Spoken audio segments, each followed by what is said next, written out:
વડોદરા ગ્રામ્ય પોલીસે ઓપરેશન પરાક્રમ અંતર્ગત ચલાવેલી વિશેષ કાર્યવાહીમાં રાજસ્થાનથી ગુજરાતમાં ગેરકાયદેસર રીતે લાવવામાં આવતો ₹79.17 લાખથી વધુ કિંમતનો વિદેશી દારૂ ઝડપી પાડ્યો છે। આ સાથે દારૂની હેરાફેરી માટે વપરાયેલ કન્ટેનર અને 2 ઢોલી બંધુઓની કરજણ પોલીસે ધરપકડ કરી છે। કન્ટેનરમાં સોયાવડીની આડમાં દારૂની હેરાફેરી કરવામાં આવતી।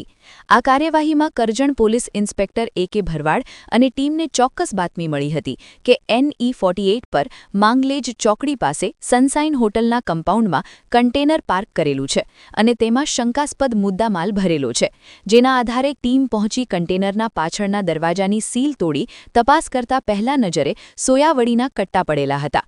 કન્ટેનરમાંથી ₹79 લાખની કિંમતની 21,000થી વધુ બોટલો મળી આવી હતી, જેની કુલ કિંમત ₹79,17,504 છે। આ ઉપરાંત 2 મોબાઈલ ફોન, કન્ટેનર સહિત કુલ ₹89,42,504નો મુદ્દામાલ સાથે 2 ઇસમોને ઝડપી વધુ કાર્યવાહી હાથ ધરવામાં આવી હતી। આ કાર્યવાહીમાં કરજણ પોલીસે ઝડપેલા આરોપી બુદ્ધિપ્રકાશ સુરેશચંદ્ર ઢોલી, ઉંમર વર્ષ 28, રહેવાસી વોર્ડ નંબર 6, સુનારોકી ગલી, ચાપાનેરી, તાલુકો ભીનાય, જિલ્લો અજમેર, રાજસ્થાન, રવિ સુરેશચંદ્ર ઢોલી કે જેઓ બંને આરોપીઓ સગા ભાઈઓ છે અને ડ્રાઈવર તરીકે કામ કરે છે।